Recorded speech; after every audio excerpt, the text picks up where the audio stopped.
Welcome to episode 7 of the Unfortunate Diehards podcast. Welcome back. So we have a lot to talk about today. We're going to talk about a strip of a captaincy, which is kind of a flip the switch of things we've talked about in past weeks.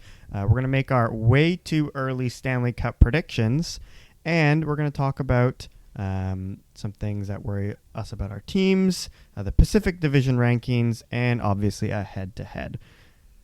Say hello, lads. Hello. Hello. Sophie's hello was different today. Yeah. Look at him go. I just totally laughed into the mic, but that's whatever. So, I'm Evan. I have Omar to my left and Sophie to my right.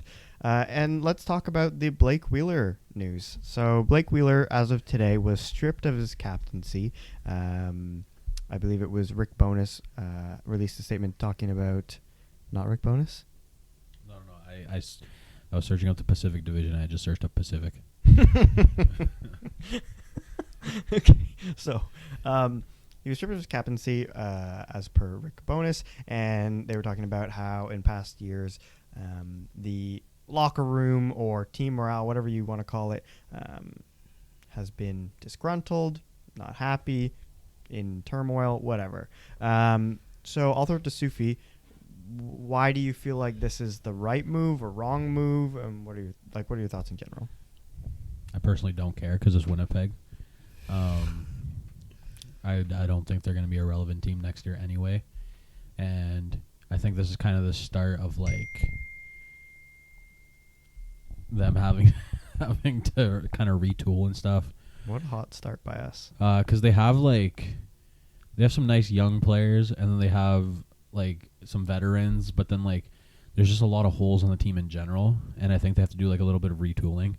So I don't think it's a worst thing, like a bad thing for them to like kind of start fresh in the room, I guess, by stripping someone of a captaincy a few weeks before training camp.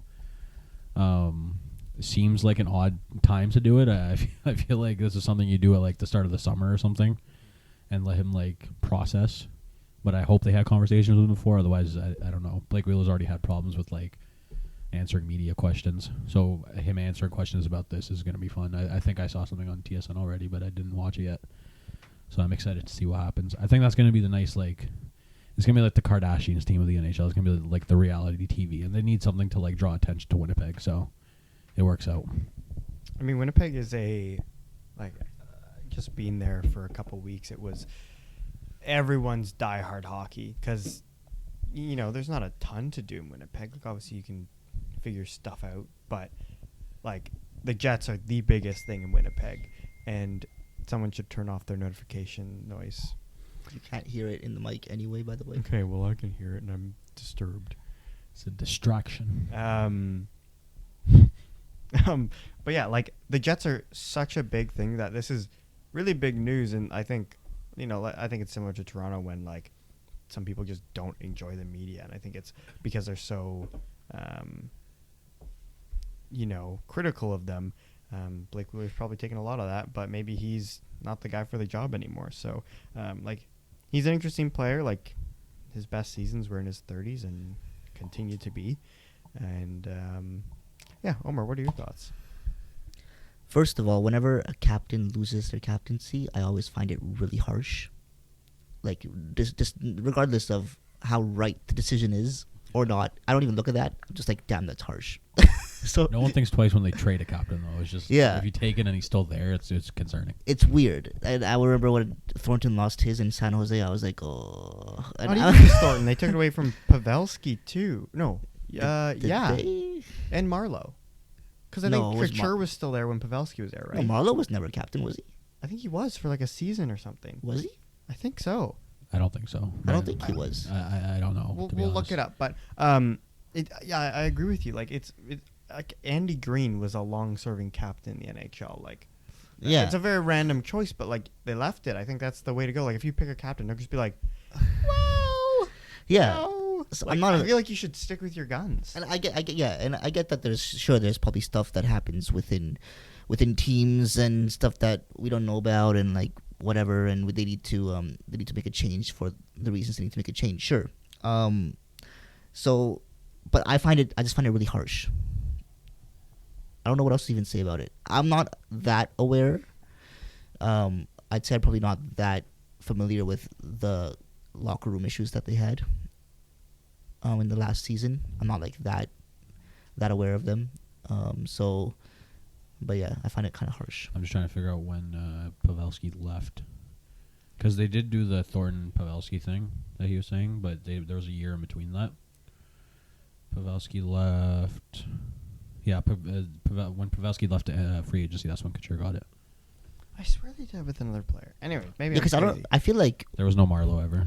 Oh, Marlowe. Yeah, Wait. that's what I'm saying. When was Marlowe captain? 2009. Oh, 8, 9. Interesting. And then I went to Rob Blake for 1 year, which I didn't And even then know to he Joe played on Thornton, San and he Jose. was still in the Sharks then. So they did that multiple times with two big-time players.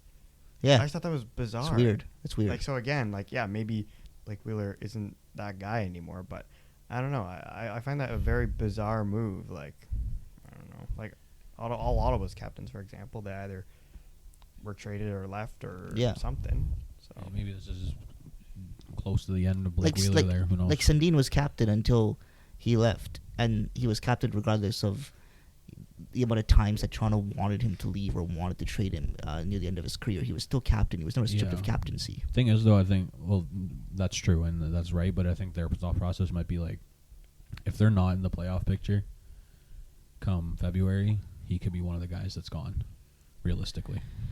It's hard to move his contract. But I mean, like, why if sure, have that in your mind, but like, 100%. I don't agree with trade that, him. That's what I'm thinking. Yeah, and trade him as captain, and then change captain at that point if that's your plan. But like, why just strip him right now of captaincy? Because they want someone to come up as a leader.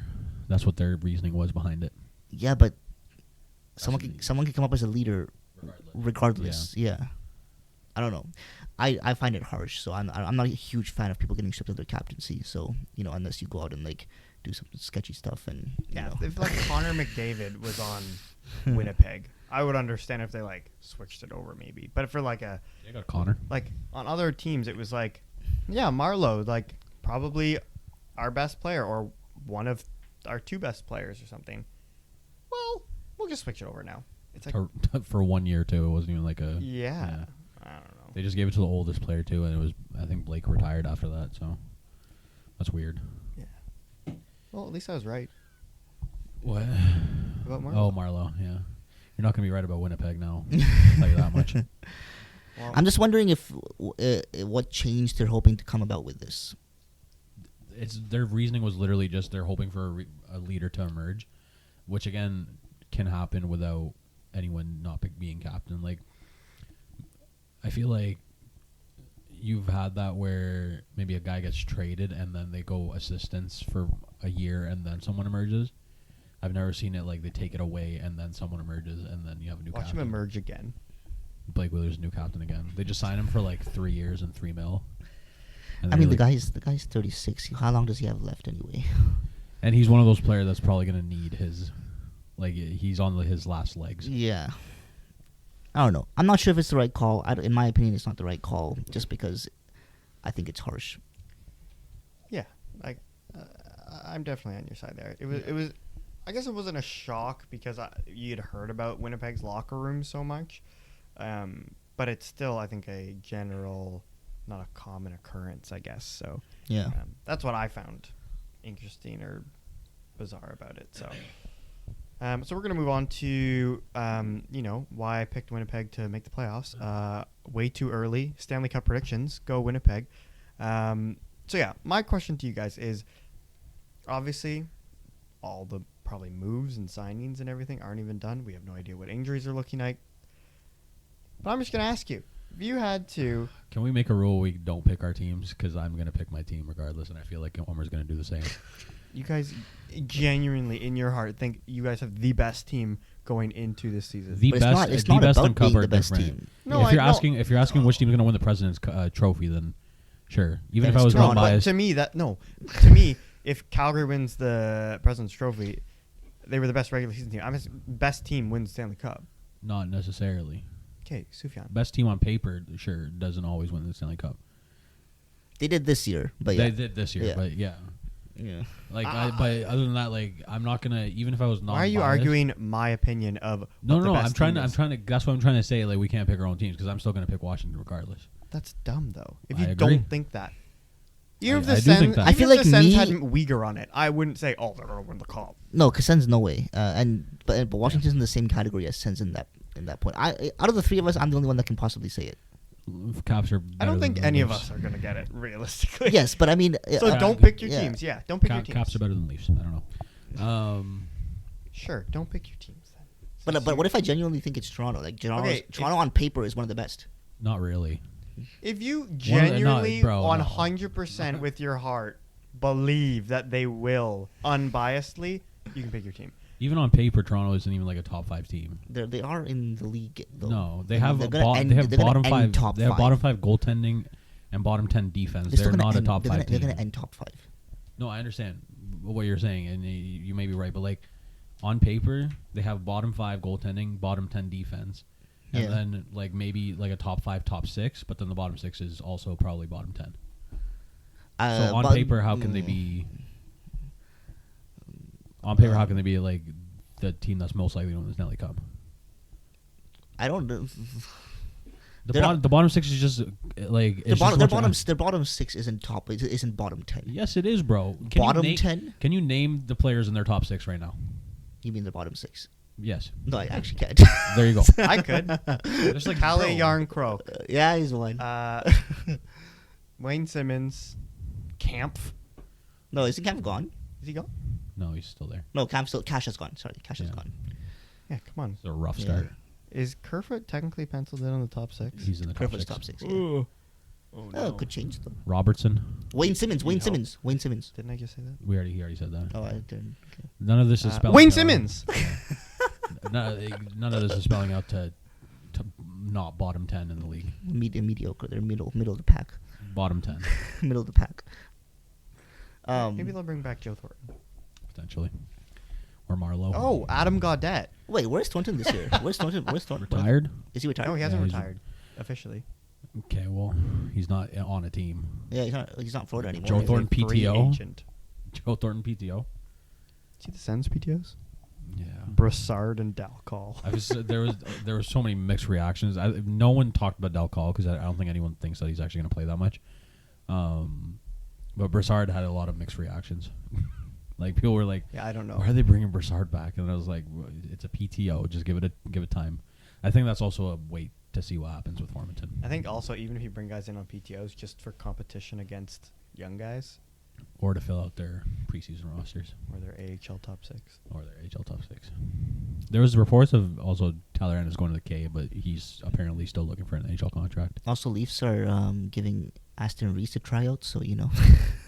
There you Well, go. That's like your best bottom 6 player. Yep. But yeah, so if you truly in your heart of hearts 100% genuinely think your team will win, sure. But try not to pick your team. And I'll start with Omar. No, not me. I'm always going to choose my team, but I'm going to say that in this moment, I'm not a Caps fan, just to make this prediction. And I'm going to say the Washington Capitals. Oh my God. I'm checking. Now everyone's going to be confused because I said Omar and now you're just going at it. Yeah, but he said he wasn't ready, so I'm taking the reins here. Yeah, Sophie will go first. I'm going to say I'm not going to pick the best team in the NHL or the second best team, so not Washington or Colorado. I'm going to say Minnesota. That's my prediction. I like their offense. I like their offensive depth. They're like Sufi's third favorite team. Not even. They're your top 5. Sophie has too many favorite teams. He, They're- does. yeah. He They're- sends me I know, lists it's of like 1 why? to 32. Yeah. It's not- Just it's like not- I like Toronto, and everyone else can go to hell. Like Okay, I'm not that I don't know, drastic. but you guys, let me explain. It's not. I'm not saying favorite teams. Like I'm not gonna. I rank the teams and how much I like them. So a 31 place in my ranking is not one of my favorite teams. It's I like them the 31st most, which is Pittsburgh, by the way. 32nd is Islanders. I don't like the Islanders at all. They're not making the playoffs. I'm going Minnesota. They're one of the best decors in the NHL. They have decent goaltending. but I think Fleury and whoever ends up being their backup, whether it's Gustafsson or Wallstead, can handle a decent amount of games and play well with that decor. It made Talbot look really good near the end of the season as well. And then the offense, I think, is going to produce more than enough. I think like their centers aren't there isn't that much center high end talent per se, but they're deep enough in the middle. And then I like their offensive depth in general, and they have the superstar scoring in Kaprizov, and Zuccarello was really good last year, and I don't really see that dropping off if he's still on the same line with everyone there. So like, yeah, they're my pick. Okay, I'll go next then. I also think that their division isn't hard to get out of. Okay, I have two answers here that I would like to dive a little bit into both, so be patient with me. Okay. I'm gonna paint a picture for you here. Okay? Is it a blue picture? It is a blue picture with bits of white. The Jets? Tampa? Okay. Well, Buffalo. Imagine The Islanders. Oh God, Rangers. Imagine the Maple Columbus? Leafs. Imagine the Maple Leafs are in the playoffs, and then Matt Murray, the playoff Matt Murray, who's won 2 cups in the playoffs, wakes up, and then oh no, we're gone. We win first round after 20 years, we win round 1, and then we're like, oh, now we're done. Now we're going all the way. You know, that's what I think can happen. I've heard that so many times, bro. I hate that so much. We haven't seen playoff Murray in so long. We slay our first round demon, and then we're like ready to go all the way to the final. Playoff okay? Murray ended when Washington ended him because they just realized that they could shoot glove hand on him. We'll see what happens when they make the playoffs. Anyway, that's my genuine Toronto prediction, but I'll give you the other prediction. I think Carolina had a shot this year. I think they were probably disappointed at where they ended last year. I think they had higher hopes. I feel like Brendan Moore is a great coach, in my opinion. I think they have the pieces. They have the defense. They have the defense. They have the defense. They've got the offense, and they have Freddie as the goalie. I think Freddie's still Freddie, in my opinion. I think proved that last year. He can still play. I don't know. I think they have a chance if they get some good matchups. I think they've got a chance. How will we do Stanley Cup final? Like, who's your picks for both? Maybe after. Okay. Okay. Let's let Evan get his answer. Yeah, I think I know what it is. It's Buffalo. No, sorry, Oz. Ottawa? So I was looking at the list because Sophie has all the teams up right now, and I was actually thinking like who I think would be in the final 4. I was thinking maybe like Colorado or St. Louis out of Central, probably Colorado. Let's say. You think St. Louis will be a then top Calgary, Tampa, Carolina. If that was like if I had to guess, but I feel like Carolina still has like you said, like really good goaltending. Solid defense as always. I feel like some of their players are still a little young and inexperienced. So I'm going to say Calgary. I think Calgary, like I said an episode or 2 ago, it looked so dark for them. And now they've turned it around to a point where they're improved with multiple different big pieces. I think, they have a solid top 6. They have elite player like Jonathan Huberdeau to play make. They have guys that can score you 30, 40 goals in Lindholm or Toffoli. They have a ex-Stanley Cup winner of last year, Kadri, to center that second line. They have Mangiapane, the bread man, who I think has one of the best names in hockey, in my opinion. I don't know. I just feel like even like Backlund is a third line center. Like that's solid. And then you have the toughness, and like people are not going to mess with you. If you have Lucic and Zadorov on your team, so kick the shit out of you. Then their top 4 is really, really good in my opinion. Like Uyghur Tanev, who the hell's going to score on that pair? Then Hanifin, this is who we were saying is one of the best defensive defensemen in the league, with Rasmus Andersson. And then your bottom pairs is Zadorov and Shillington. Like, that's not bad at all. And you have Jacob Markstrom and Vladar, who had over 10%, I think, of last year's shutouts. Yes, it was the regular season. Not in the playoffs. No, I know. But I don't know. I could definitely see this team taking another step this upcoming year. And, Go Flames. Yeah, I think they'll definitely take a step. I mean, I think they're better than last year as well. They're not going to be Edmonton with Markstrom as their goalie. He can't save pucks against Edmonton. He had a 68 versus Let's Edmonton. hope they don't meet in the playoffs then. I would like them to meet in the playoffs, Yeah, but that's a way. I literally went. That's how much I wanted them to meet. Point about Carolina, they're LTIRing the hell out of their team. Pacioretty's gone for 6 months, and he's going to come back like playoffs. Yeah, because low-key, it's gonna put like a Tampa Bay from 2020. But they're in the Caps division, so I'm going to refrain. Yeah, true. Yeah. All right, those are way, way, way too early Stanley Cup predictions. Yeah. All the teams finish 8th. And did you want to do a Stanley Cup final, Sufi? Or? Yeah, I'm down. Okay, I would have said Calgary and either Carolina or Tampa, so I'll just say Tampa. Yeah, I would say. Okay, go ahead, Sophie. Actually, go. That's too on brand for like the past few seasons. I want to go a little different. I'm gonna say Minnesota, obviously, and the Rangers. I'm saying Igor Promised Land, and they were close last year. So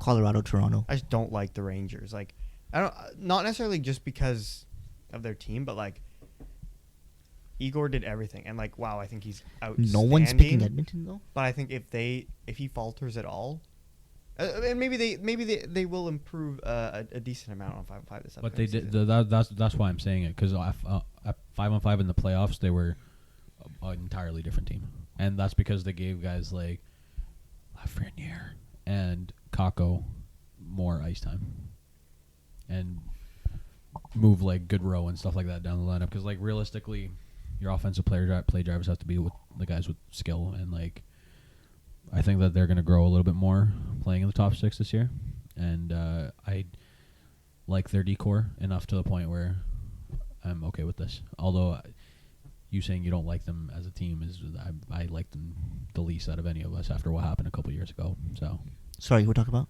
Rangers. Yeah, Rangers. Thanks for joining. I just. Yeah. I want to pick Edmonton, but like I pick Minnesota out of the West. So But I would you- say Minnesota, Edmonton, Pacific Final or Western Conference Final. You, Omar? Colorado, Toronto. Okay. Let's move on. I'm saying Washington, Edmonton Final. Screw it. I'm saying yeah, no, I'm just gonna be realistic here. Ottawa, Seattle. There's no point in being realistic, bro. We're hockey fans. It doesn't matter. Realistic. The And thing is, okay. There's no realistic in hockey. There's no. I feel like there's no such thing as a realistic Stanley Cup final prediction because a real like what Sure is there it? is. Pick Tampa.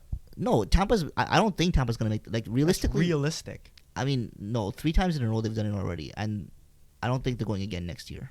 They're a little bit worse. And they're a little bit yeah. worse this year. I don't think they're going all the way again 4 years in a row. I don't think so. It has 4 years in a row ever since like the original 6 even happened. I don't think so. Yeah, And regardless, like Yeah. has it when they The when was it? Islanders. Oh, 80s. Yeah. And the Islanders and were before- Edmonton. Wait, what? Okay, but like Oh, I thought you said Oilers. My bad.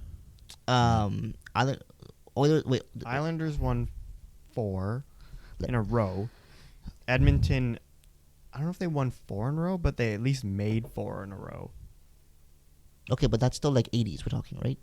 It's still old hockey. Something like that, yeah. It's still old hockey. And regardless, like there's a lot more I'm variation just in the countering NHL. your point. Sure, yeah. There's a lot more variation. My mind in went the back to NHL. original 6. This isn't like the NBA where it's like the best team on paper is like 95% chance. Yeah. Or whatever team has LeBron. Exactly. That's But, why it's tough. It's yeah. like the best team on paper is not. I mean, sure, They have Tampa Bay, yeah. the best being the best team, they made it 3 times in a row to the final. Sure, like and they, but I don't. I mean, I don't see them going all the way again. And one of them was the bubble one. So One of them was the bubble one. Yes. Yeah. If you And the year as a before that, they Caps got fan, swept, won the by the way. bubble, Yeah. Yeah. you would be like, bro, but it's a Stanley Cup. It counts. 100%. But like I'm not saying that the Stanley Cup doesn't count. I'm saying like there is that caveat as well, because literally he's right. Like a team that was basically the same on paper the year before got swept by Columbus. So there's literally hockey's they the added hardest. Pat Maroon. Hockey's the hardest to predict in that nature. No one would have picked Washington as the Stanley Cup favorite in 2018. No one would have picked St. Other Louis. than you. Both year. Yeah, I'm just gonna keep picking it, otherwise it's gonna stick at some point. We're Was a it better weren't- team than that team? Also, So yeah, weren't both year the LA Kings won? They were 8th seed or something. the first year. The first year they were Yeah. 8th seed for sure. I know. Yeah. And then like, yeah, I feel like, like LA, Washington. LA even was like the toughest team in the playoffs. Yeah. Like they were just a badass team. Yeah, but realistically, no one would have picked them to win a cup. I literally brought up toughness in Calgary. Toughness isn't the main thing though, and toughness. Well, actually, I know. Toughness, That was why I didn't toughness lead actually with that. hurt. Toughness actually hurt Calgary last year. They were too busy doing that stuff last year, and they need to tame the way they do that stuff in order to make it further in the playoffs. That isn't a thing that's going to help them win. Just more. because they did it improperly doesn't mean I don't think it's valuable. It's not more valuable to me for them to move forward in the playoffs. Like a team like Colorado, if they didn't have Curtis McDermott, they still would have won the cup. Okay, that's different. But like He plays like 4 minutes a guys game. like Lucic and Trevor Lewis aren't going to make the difference between I Calgary didn't and say being Trevor Lewis. I said Lucic and Zadorov. both. Yeah, Zadorov was literally one of the reasons they lost last year because he was so slow and couldn't handle Edmonton's speed. Okay, well, when Washington can't address toughness and is out in the first round, we'll talk about this. Do we even have? I don't know, bro. We're never gonna not have toughness. We have Ovechkin and Wilson. So like, I don't know. Who? Okay. Ottawa's gonna be sixth in the NHL. Sixth in Sixth the in the NHL. NHL. Woohoo! Thanks, Sophie. I love the optimism. That's really not what you wanted to He's say. trying to rile me up, bro. Like, no, like Washington's teams this year is better than our 2018 winning team. But then in 2009-10, our team was better than both of the teams we have now, and we lost in the first round. So I'm saying paper doesn't always matter. Toughness is not. I wouldn't say Calgary's the best team on paper. I don't think. Yeah, but that's what I'm saying. Like, I don't think their toughness is what but I makes think the they- difference. no, I mean, I- Colorado's still the best team on paper, are they not? I know I led with they have elite players. They have a really, really good defense core. They have very good goaltending. And then I said, oh, they also have. But they also had that last year, so I don't know. Yeah, but there's a ton of different aspects to their team. I didn't Yeah. pick them to win last year. I think that the Kadri and Uyghur part is more important than toughness. I brought them up. I know, but the toughness to me doesn't matter at all. Oh my gosh! I just said the LA Kings Wait, you're were saying toughness tough, and for you playoffs went. doesn't matter at all? Well, I think it depends on what players those are. Your fourth liners, to me, I don't care about. They could be whoever, and you could still win the cup. For me, players like Kadri are important because they're tough and they can also produce. To me, that's more important than getting Like guys Brady to fill. Tkachuk. That's more important to me than filling out guys to just be plugs on your fourth line or bottom pair defense. Because guys like that is why Calgary didn't make it far last year. Okay, then Blake Coleman, Nazem Kadri. Blake Coleman doesn't produce. Okay, but you said they're fourth liners. He's not a fourth liner. Yeah, he's a third liner playing in the And top then six. you have multiple defensemen who I would argue are tough as well. Tanev. And then Zadorov. Yeah, and your bottom pair, and he's. But that's but four or that's what I'm five saying. guys on the team that are But tough. Zadorov's a bottom player defenseman on most teams in the NHL. You said, I don't care who your fourth liners are. Yeah, It's not a fourth liner, so I named 4 or 5 guys, and you're picking on the 1 or 2 guys Yeah, that yeah, but aren't that's what I'm those. saying. Like, even guys like Coleman or whatever. I'm saying guys like Kadri are the ones that help you win. Yeah, and you're justifying my point. There is a tough guy who is on that team that helps you win. Just Kadri. Okay. Kadri's the only one that helps contribute to winning. Okay. I don't know. I feel like you can have players who contribute down the lineup in terms of toughness and stuff too. Without, I feel like that they make I a feel difference. like- I feel like when the Kings won, they had good contributors throughout the But- lineup. Their bottom six was good at scoring too. That's the thing. Like, they produce offense and were good defensively, but someone like Lucic is good at neither. So that's No, my but point. Lucic is complete useless. Yeah. Yeah, but that's what Yeah. I'm saying. Like, I think guys that are completely useless, shouldn't be on their team just because they're tough. That's my point. Didn't he have like 15 goals last year or something? How many did he have in the playoffs? Oh my gosh. How many did Ovechkin have in the playoffs? I don't know what your point is, bro. Stop that. All right, what do we have going on? He had 10 goals. And 0 in 12 games in the playoffs. That's okay. Yeah. Like, yeah. Yeah, I would say that's contributing. 0 goals, 1 assist in the playoffs. No, I didn't say in the playoffs. That's like the regular Negative season. defensively. Negative offensively. I want him on my team. I'm giving different aspects to why I think this team can succeed. And you're picking the one thing that you really disagree with in one player I agree with you on the Kadri. team. Honestly, I agree with you on this team. So, like, I'm just saying, for me, Why did you start arguing? I just don't like the whole thing where teams overvalue toughness. That's my only thing. I don't think they do overvalue it on this team.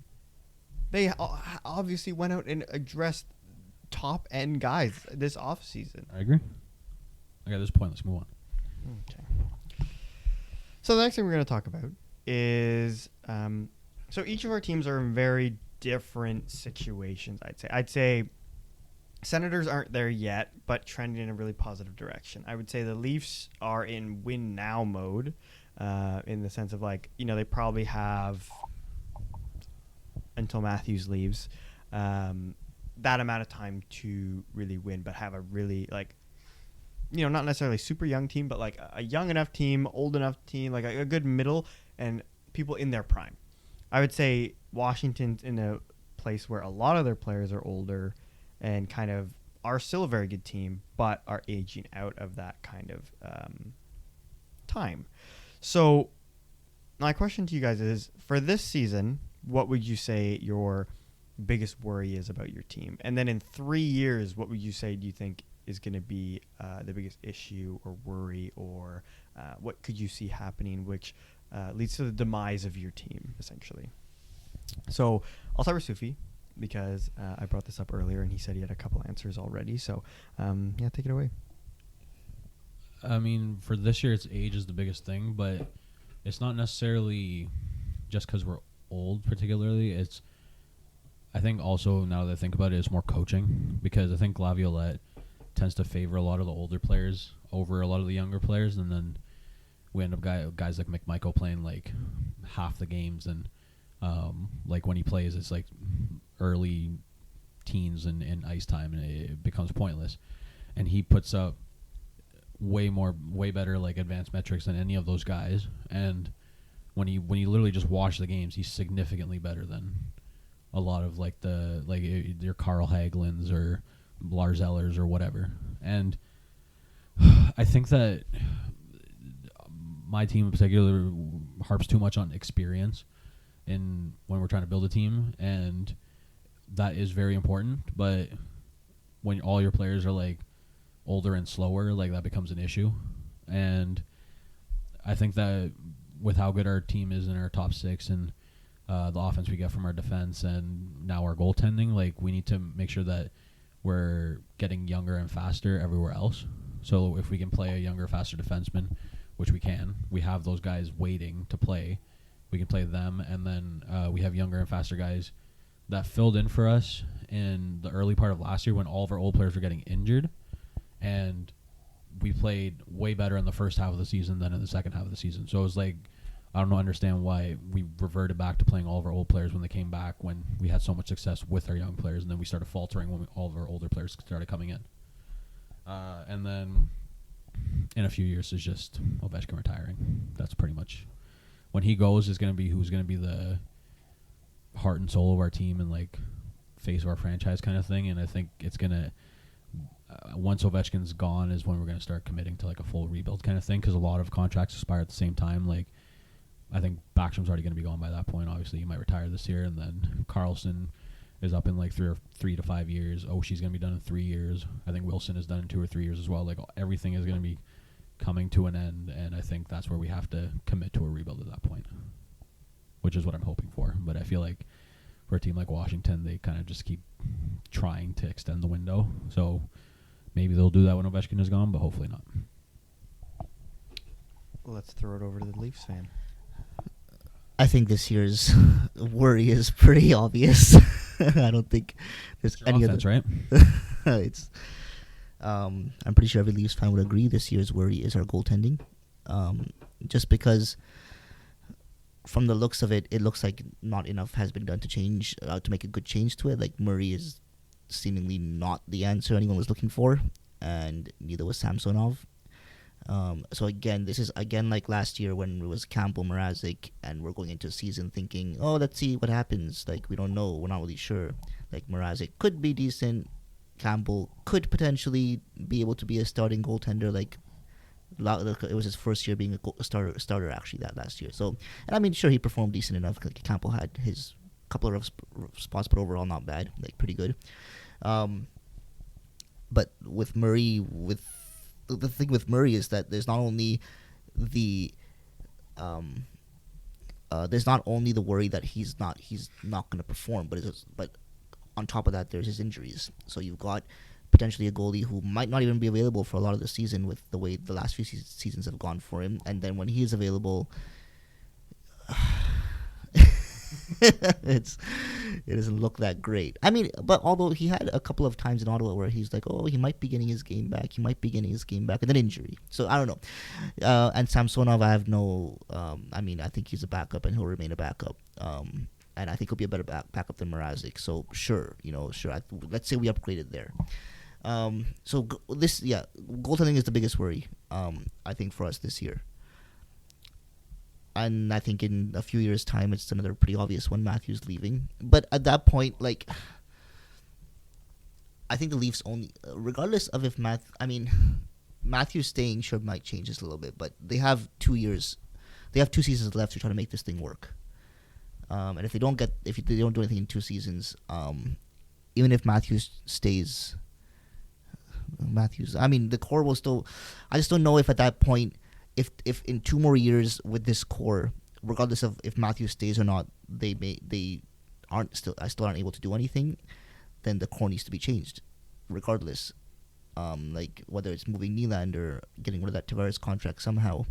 Are Marner and Matthews done at the same time? No. Marner signed a longer one. Was he 7? 7 or 8. Yeah. Really? Okay. I thought it was like a 6. No, it wasn't like 8. It definitely wasn't 8 though. Was it 8? No. Maybe 7. Matthews had the 5-year. Tavares has the 8-year or whatever. And then 6 years. Marner's guys. I am picking up these little things that don't matter, like the Marlowe thing, the length of contract for Marner. Okay, so Marner is 1 more year, but like the thing with Marner is like we're less worried that he's gonna leave, considering he's a Toronto boy and stuff and whatever. He loves playing for the team, all that. Matthews, I'm pretty sure most people. I don't know what most Leafs fans think about this actually, but like I'm one of the people who think he's gonna leave in 2 years.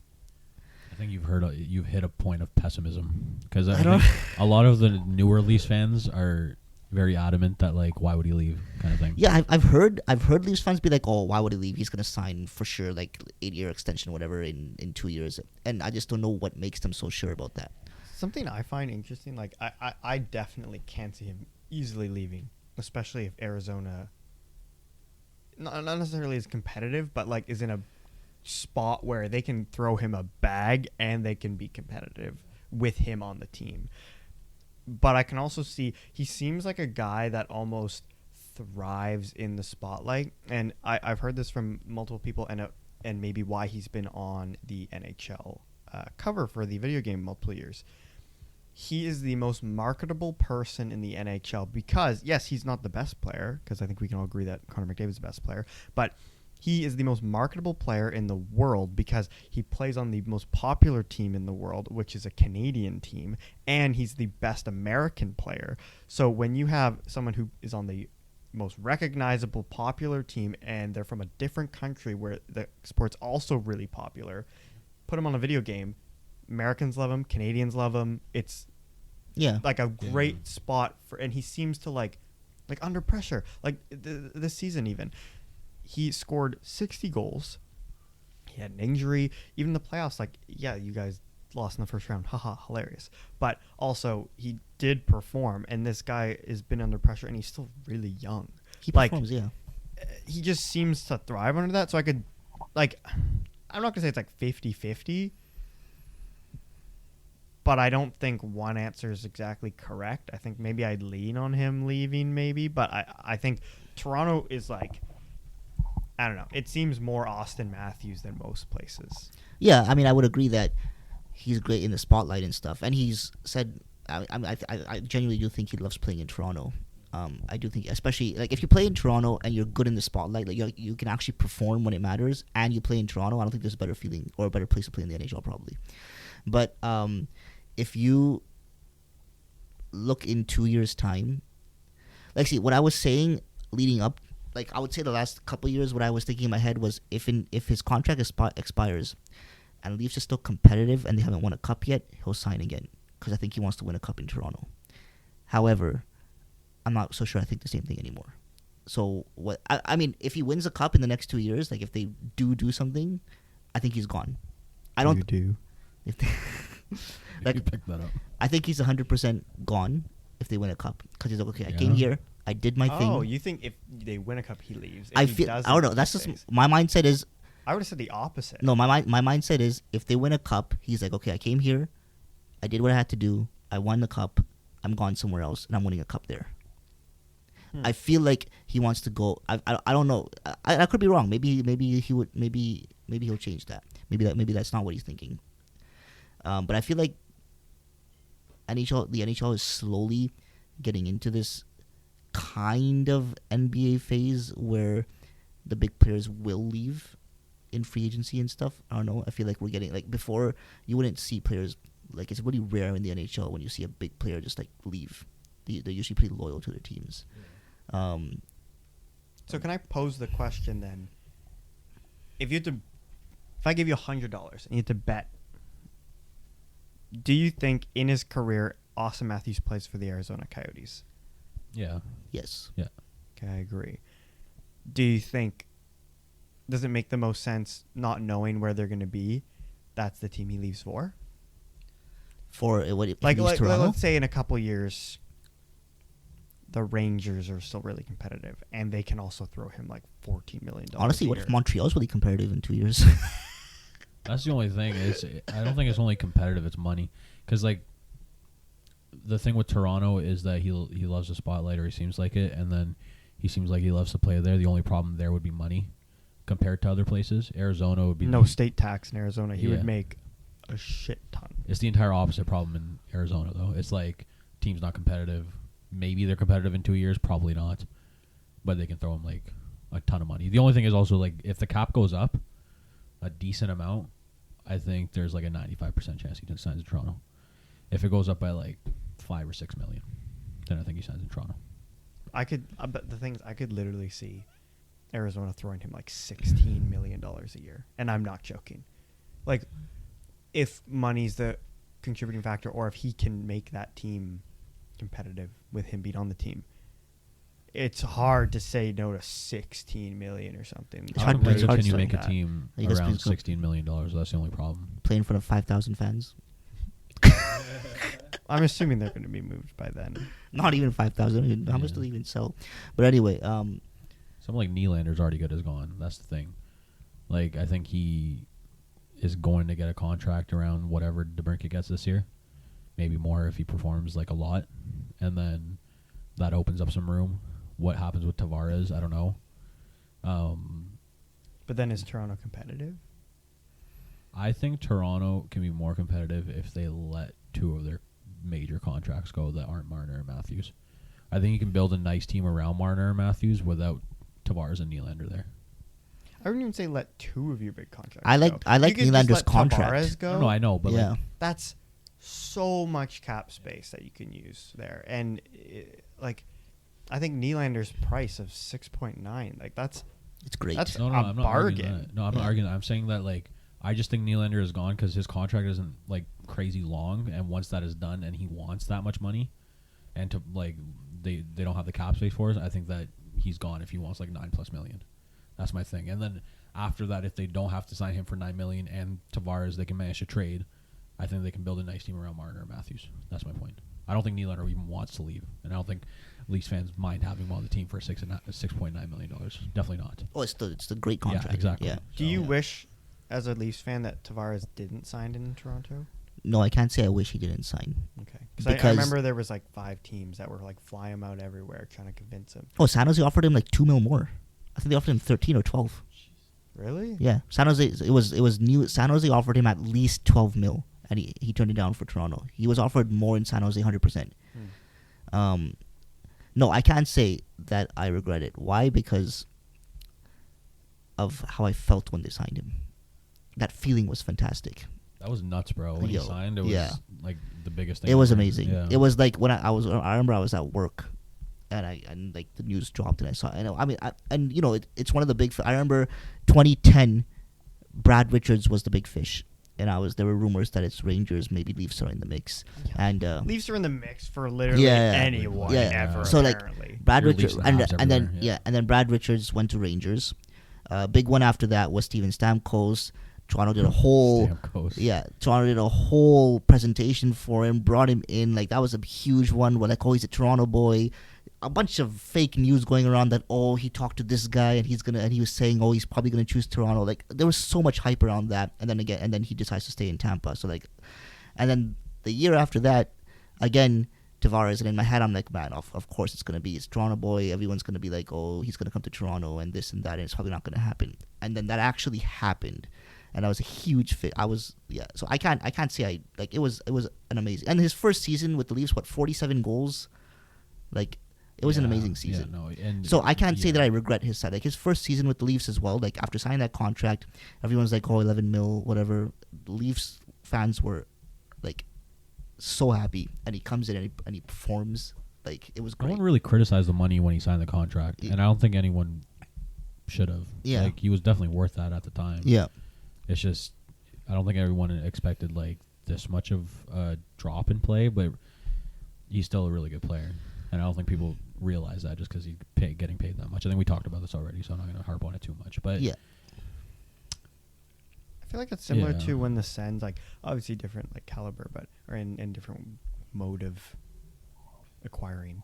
But like when they traded for Matt Duchene, like at the time the Sens just lost in the Eastern Conference Finals, and I was like, oh my gosh, we have like a first line center. We had like Turris, Pajot, Brassard. I was like, they're fine, but like Duchene scored like 30 goals before. He's had like 80 points or 70 some points at one point. I was like, this is a big deal. Like, I was so excited. Didn't he have a ton of points when he came to Ottawa? Like, wasn't that at the deadline? That year was insane. No, he came in the off season or like early in the season. It was early in the season. Did he get traded at the deadline? Yeah, he got no, not the deadline. He got traded like earlier in the season because I remember he was in a game and he left. I think it was against the Islanders, and he didn't score for or like had any points for like 12 games or something, and then ended when he got traded again from Ottawa. He was point per game with the Sens, if not over. So he like did really well. Just the team was poor, and so it was kind of like, wow, that was so exciting. Like, if you look at it now, the team wasn't going to do well, so we traded for someone kind of to just flip them. But like the feeling when you get a player that's like elite, I guess. There's no feeling like it. Like, you're so excited. Like, it's like the DeBrincat thing. Yeah. I'm so excited about exactly. it. But like, and the thing with Tavares is, I would say people probably started criticizing his performance with the contract probably year 3, around that anyway. I don't know if year 2. I think year 2 he was still fine, but year 3 they started criticizing him. And at that point I was like, yeah, whatever. They're gonna criticize him. I didn't think he was doing that bad or anything. And even points wise last year, like, he's not performing like an $11 million player, but he got like 79 points, whatever. He's like hovering around 76 that and 79. Yeah. He hovering around that point per game. Not $11 million, obviously, but like, sure, he's still producing. The first time in his 4 years so far that I thought that was in the playoffs, because in the playoffs, I mean, he scored a couple of big goals in the playoffs after like 4 games in, whatever it was. But watching him play, it felt like the game's gone a bit fast for him. Exactly. Yeah. But he was never a good skater. That's the thing. Like, even on the Islanders, he wasn't zipping around or anything. He was just great in the corners, great shot, like a lot of like really important tools. But I think those are the players that do drop off faster. Because like, look at Marleau. He was a phenomenal skater, and he played well for a really long time, probably largely to do with his skating. But I think people like Danny Heatley, like,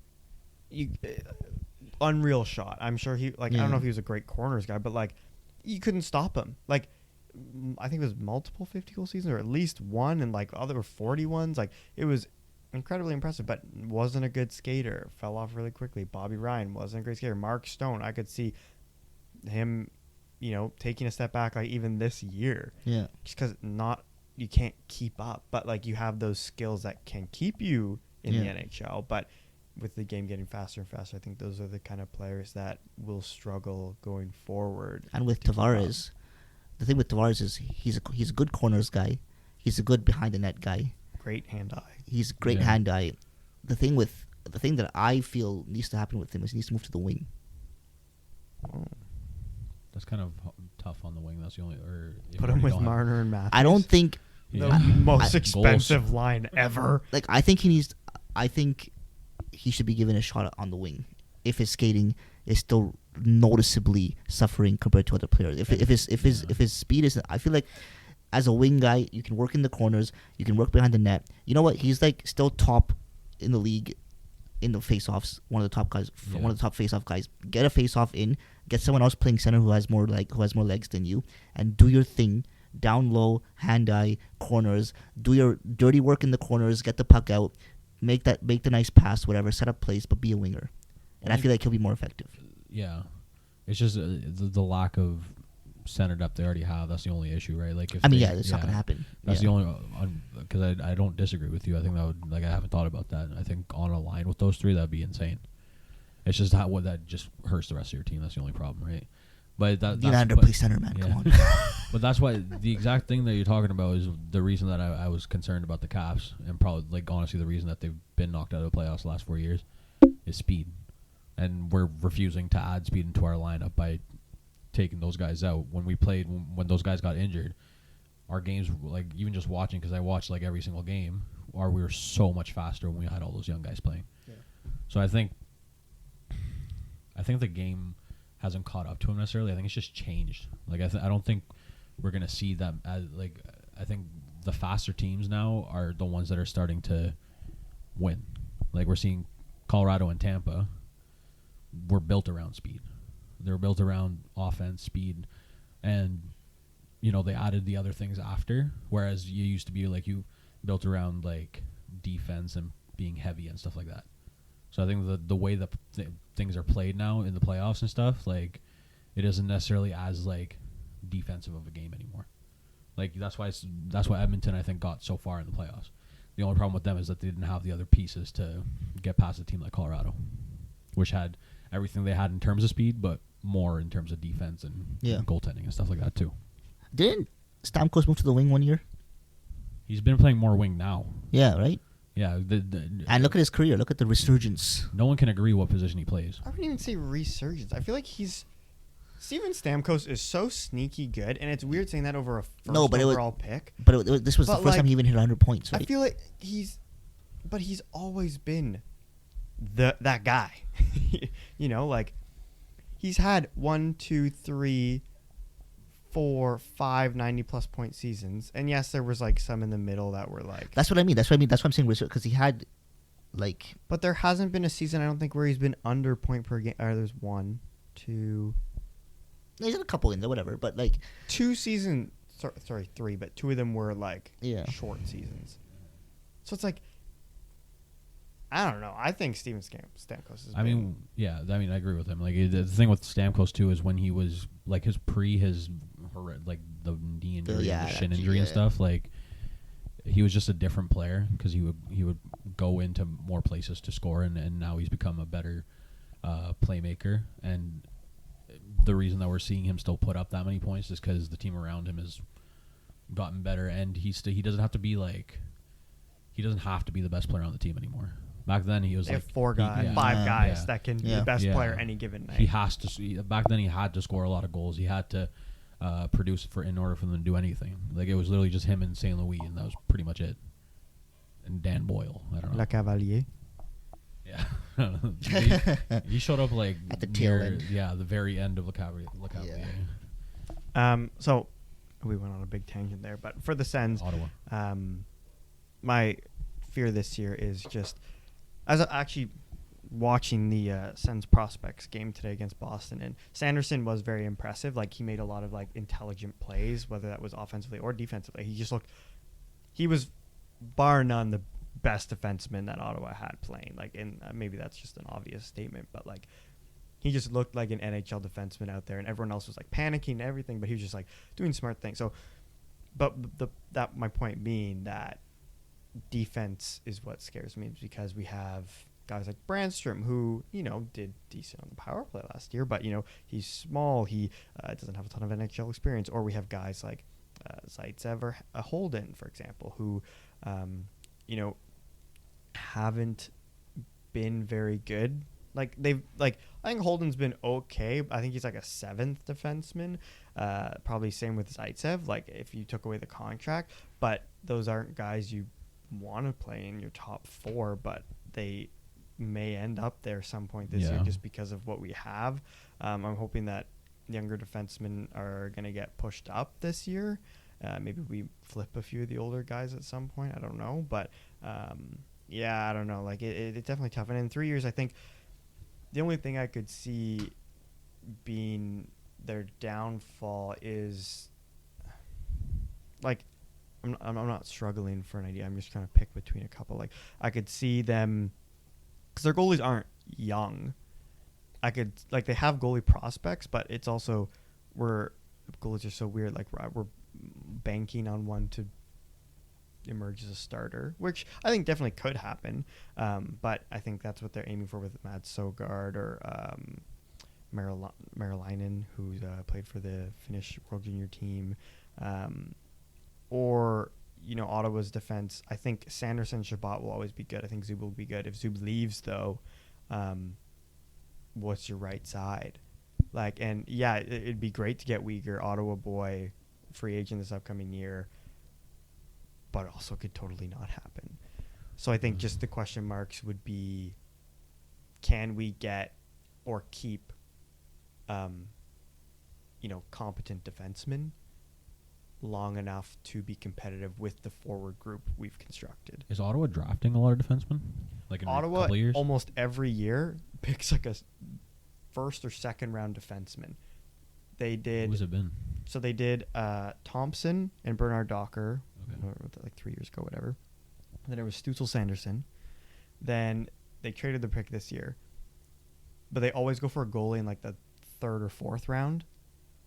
So it's like they're picking goalies not like super high, but like probably maybe a little bit more risky goalies, but like guys who have assets they could use. Like Mads Sogard is 6'8" and athletic, but can be inconsistent. Mikko Koskinen. Yeah. Probably a higher ceiling. I've seen but him then play. I think the defensemen they have picked have potential. I think the newer guys they picked, it's like a lot harder, but like Thompson and Bernard Docker, after seeing them play in the NHL and the AHL, like it's easier to see that they definitely could be NHL defensemen. But yeah, they don't often pick forwards anymore high, like over the past like even like 4 years, other than Stutzel. They usually are going defenseman, goalie, maybe like a big center or winger in like the 3rd round. Stutzel and Sanderson in the same draft? Yeah. Okay, that makes sense, right? Because then you had two top 5 picks anyway. Yeah, and I genuinely think like I remember at the time when they picked Sanderson over Drysdale, I thought a lot of people were like, "Ooh, I don't know about that," because everyone was like, "Oh, Drysdale's best defenseman in this draft." But I think it was a smart pick because I think Drysdale will be a similar player to Shabbat in the sense of he's a great puck mover, great zone entry and exit guy.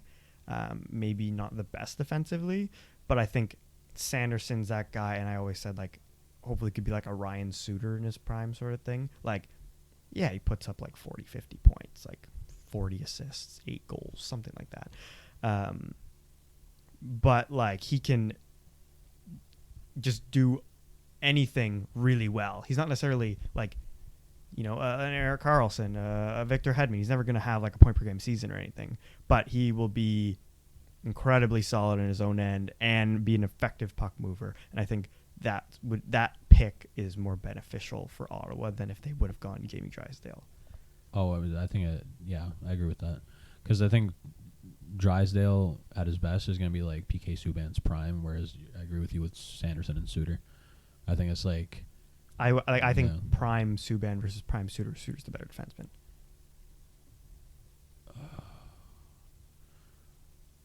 I don't agree with that, but I also like prime Subban also didn't last like that long of a time, whereas Suter did have a little more longevity. I think Subban's peak was a little higher. That's my only thing. Sanderson to Drysdale, I think, is a more steady pick.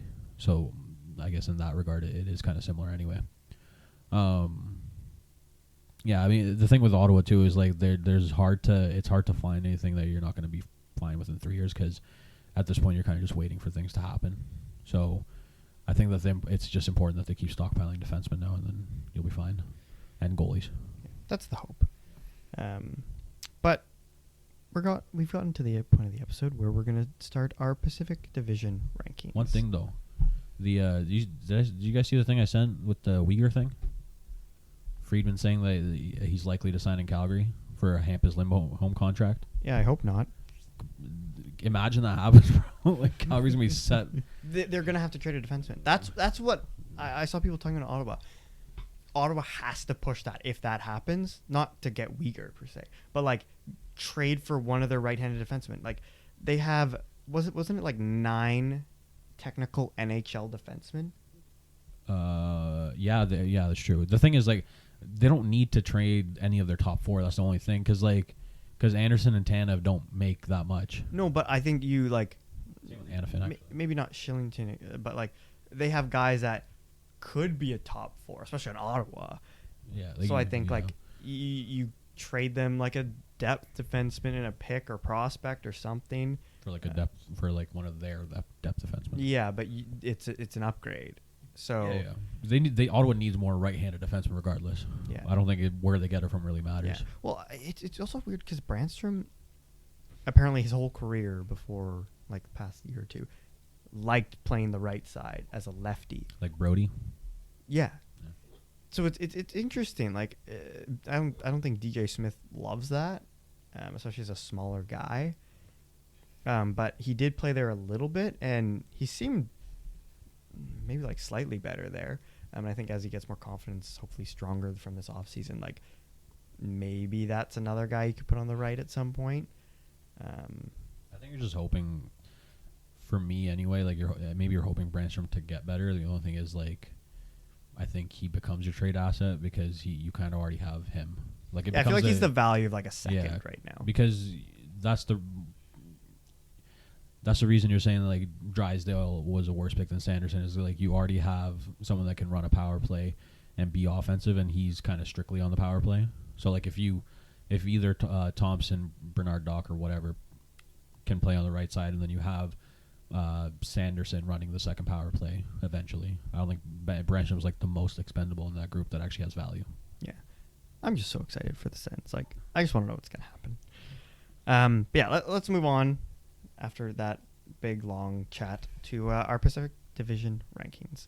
I feel like this is a division where there definitely are some bottom feeders. A lot of bottom feeders. But in my opinion, there's teams that could easily miss anywhere. Like Vegas, they have probably arguably multiple of the top 10 players in this division in general, but I could definitely see missing. So yeah, we'll go same order as last time. We'll go in a row, saying who we think will be last to first. And Sufi started last time, so would you like to start again, Sufi? Sure. I'm gonna go at 8. I'm actually gonna say San Jose. I was thinking San Jose or Seattle, and I'm also going to go San Jose. I was literally thinking the same too, but yeah, I'm gonna go San Jose as well. That's kind of sad, bro. Yeah, they have I'm so going many San old Jose. players. Yeah. Like, although I mean, it's not Seattle hasn't done too much to make me think they won't end last did you say either. Arizona? No, Seattle. Okay, they said Arizona. No, I was like, what? Seattle hasn't done too much to make me think they also won't end last, but Seattle just has a lot of players. Yeah, I think they might just guys. squeeze a little bit above San Jose. Okay. I'm saying Seattle 7. Yeah. I also said Seattle 7. Yeah, Seattle It's 7. the same as the last division. Is this where we stop agreeing? I think it could be. Yeah. Yeah. I'm gonna say Vegas at 6. I think it's gonna be a nightmare season. And I don't like their goaltending. I don't like their locker room because I've been in there a lot, and it's just there's nothing about Vegas that's exciting except for maybe Jack Eichel maybe being a good player again, but it's just a lot of and then their goaltending is not good at all. I said Anaheim. Yeah, I'm gonna have to go Anaheim. I think. Yeah. Anaheim for number 6. I'm going Anaheim at 5.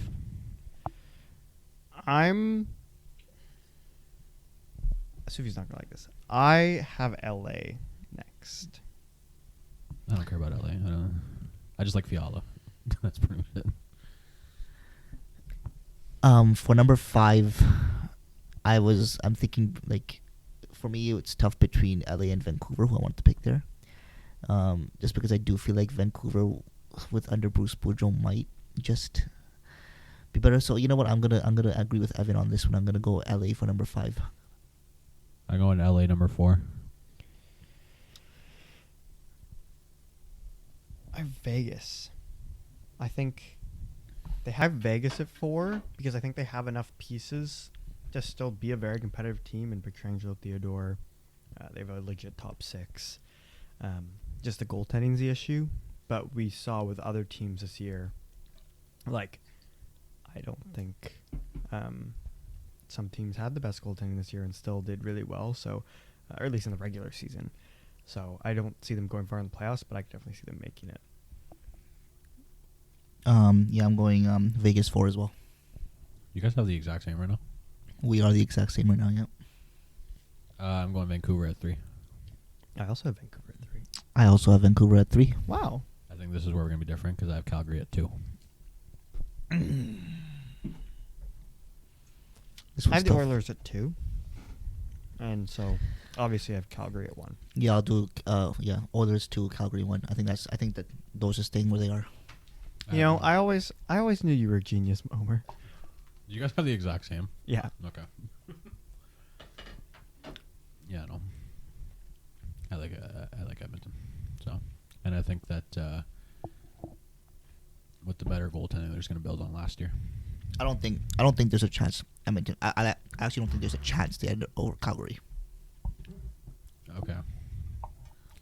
I don't know. Because I think Calgary's like really good right now. For me, like, Calgary's a better team than last year, but for me, Edmonton is too. And you get a full year of Vander Kane. So, well, hopefully a full year of Vander Kane. And a full year of a good goaltender. Or not even good goaltender. A good goaltender duo compared to last year. Like, you actually have 2 goalies that can actually play hockey for a consistent period of time. That's my thing with them. The defense didn't really change much, and I don't think that matters as much for them in this case for the regular season at least. So, as long as you can play the same as last year with better goaltending, that's why I have them at 1. All right. So let us know.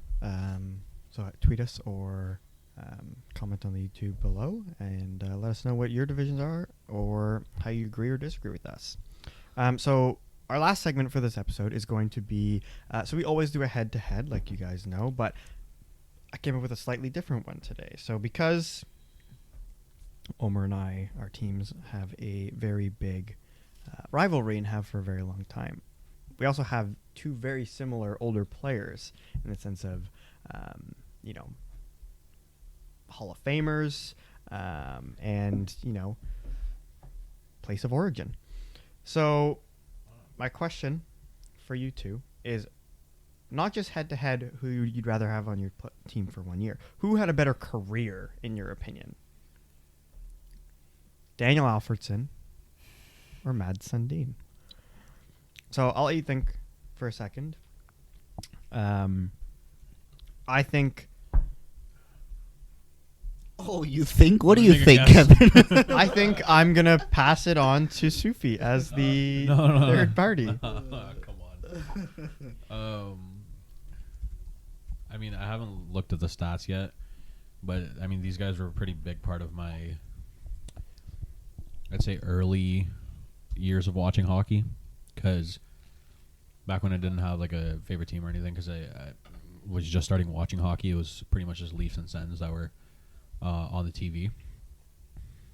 I think that for me, even though I was the lunch monitor of Alfie's kid,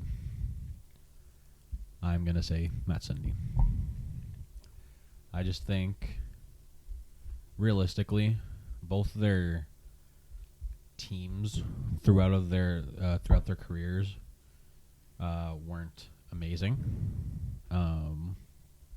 But for me, Sundin's longevity and even like the peak of his play were better, even if it's just by like a small margin. And I kind of just like his type of player, like where it was he was pretty much just ultra consistent throughout his career. Like we look at his stats, and he had his 100-point season, and then he had 4 80-point seasons, a 90-point season, and a bunch of 70-point seasons. Pretty much, he was 70 points or more in his entire career, except for 3 years. And one of those years he was injured, and he had 47 and 47, and then a 60-point year in his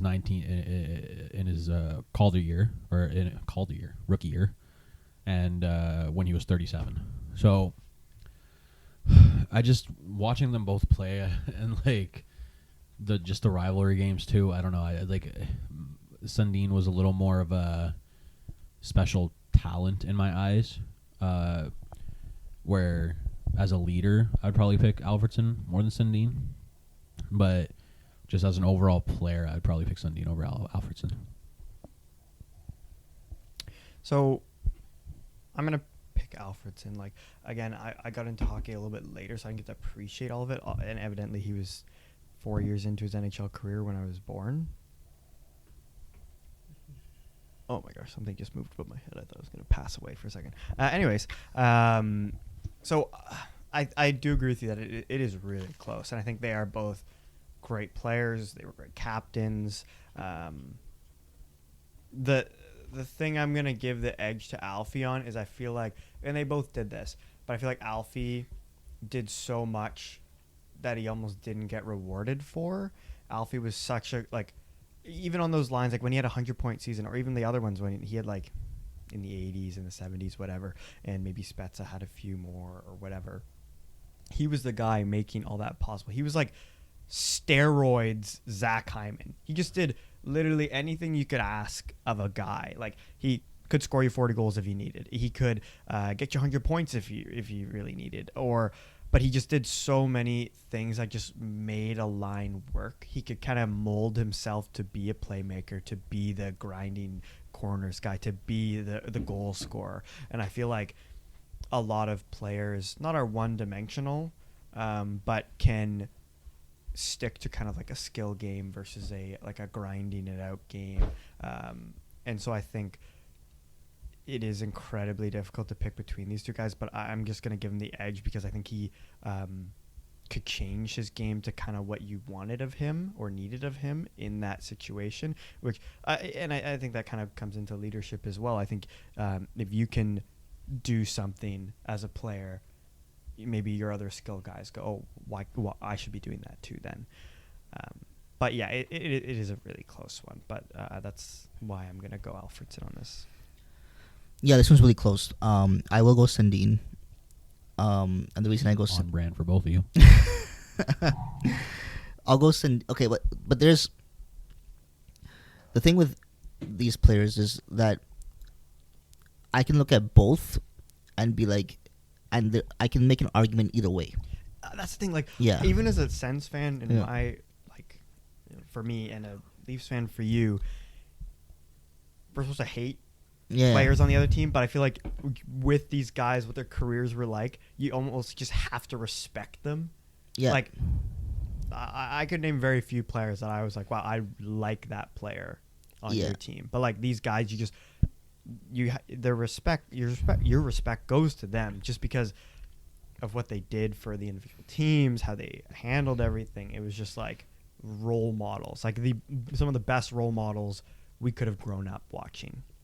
And that's exactly like, when it comes to me, I've never, even when they both were playing, I never once hated Alfredsson.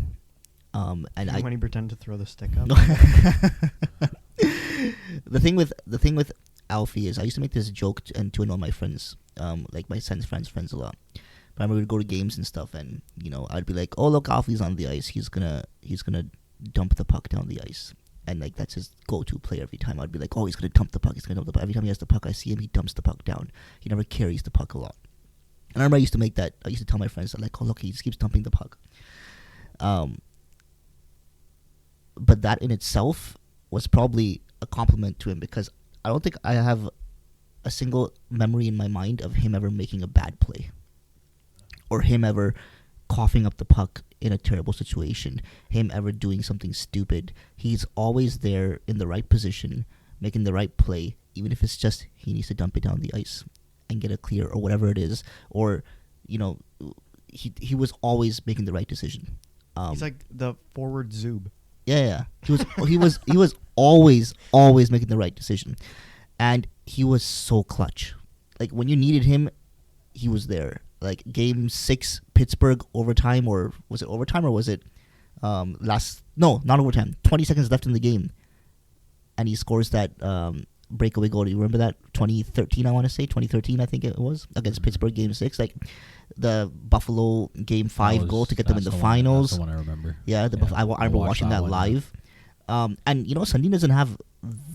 If I look at Sandin's career, Sandin doesn't have a moment where he scored that goal to get them into the finals, right? Sandin doesn't have a moment where he scored that goal in.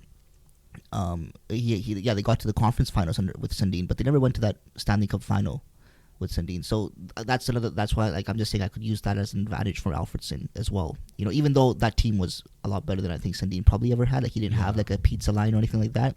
So yeah, but like, but like Alfie, and with living in Ottawa, meeting Alfie a couple of times, like, I could never hate that. Like, I respected Alfredsson a lot always. It's impossible to hate him. Exactly. So, but the reason that I would go Sandin over Alfredsson is, first of all, I know Alfredsson had that, like, 103-point year in, like, 70-something games. It was, like, insane. That was a great year. I think that was a pizza line year. Yeah. But I think consistently over with points, I think Sandin's generally done better. Yeah. I think with goals, he's decently. I think he's, like, significantly better with goals. Don't mind the back there. We're good. He's significantly better in terms of goal scoring. I think Sandin had the size and the skill to go with it, which made him maybe a little bit more dominant on the ice than it made Alfie. So I would take that, like, Sandin's power play left wing slap shot. Oh, beautiful. That's my thing. I think a lot of the things you say about Alfie, I could say a lot of the same things about Sandin, minus maybe, like, the grit aspect of things. Yeah. But I think which doesn't matter. Yeah, no, but I think that the thing is, like, Alfie kind of had to do that because, like, maybe he wasn't as skilled as Sandin, and it worked for both of them the way that they played. But the only reason I would give it to Sandin is because of I think the longevity of his peak lasted a lot longer. I think Alfredsson's peak as well wasn't as high, in the sense that, like, he was more of, like, a consistent, like, 70-point player, whereas I think Sandin was on another level in terms of the offensive side of things. And I think that both of them, in terms of what they bring, like, just as an overall game standpoint, was very similar in that sense. But I think that the peak of Sandin lasted pretty much his entire career, whereas I think Alfredsson did hit a point where he became like a good second liner, 50-60 point player, or 40-50 point player, whereas Sandin was kind of just, like, right up until the end, where maybe, like, his last couple of years, it was like that's when he finally became a regular player, whereas I think Alfie hit that point a lot earlier in his career. Yeah. The thing with the clutch moments, though, Alfie was maybe one of the more clutch players of all time. That's the thing. So, but I can't really discredit that to Sandin, because then I'm discrediting one of my favorite players in Ovechkin, because he's never scored a playoff overtime goal. So I can't use that too much against him. So that I will give Alfie that he was one of the more clutch players ever. Yeah, honestly. so clutch. Yeah. The thing with both of them, I feel bad for them because they were never on a team that, like, they could have some pressure off and they could, you know, make a huge run, except for Alfie's year where they made the finals, and even the year before that. But it was literally 2 seasons out of his extremely long career. Yeah, but Alfie had, like, President's Trophy caliber team. 2 years. For 2 years. And Sandin, even when they made the conference finals, didn't have that at all. So hey, but President's Trophy's winning teams aren't the best teams, right, guys? No, well, didn't they win President's Trophy in 05, 06 and they did lost in win second one, round to yeah. Buffalo? Yeah, I remember that year. It was 05, Those 06, I teams think. were sick. Like they were. Yeah. Yeah. Yeah. But that was, the team was insane. So so Alfie had a pretty amazing team for a couple years there with the pizza line and stuff. Like he had a pretty stacked team. I think if they could have kept that team together and those players could have lasted a little bit longer at their peak, Yeah. maybe those 2 runs, the third one that with all them together could have gotten it done. But I literally remember 05, 06 being more excited to watch Sens games than watching Leafs games. Because I would watch Leafs games and like they would just suck. And I would watch Sens games and it's like, oh my god, this team is insane. Like literally they wouldn't stop winning and they wouldn't stop scoring, and that pizza line was insane. Literally, how many times did they score 5 goals at home and everyone got free pizza? Like how many times did that happen that year? It was insane. That was also the first year I went to a game. Sens and Leafs game. That was the first year I went to one. What sucks for Alfie is that timing of that was not great because he was already 33 at that point. Yeah.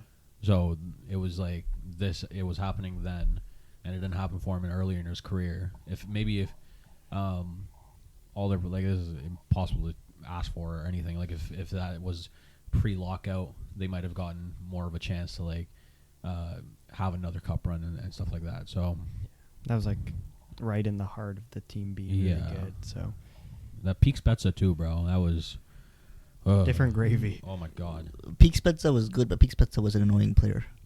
Was he? Peak Spezza was I mean, yes, he was great. But Peak Spezza was so annoying. I mean, not to me because I wasn't a Sens fan, but like, man, his giveaways, holy crap, there was so many of them. So it was a give and take. I mean, yeah, that's why you had Alfredson. Yeah. Like Spezza was the fancy show off kind of guy. Then you had, but he was.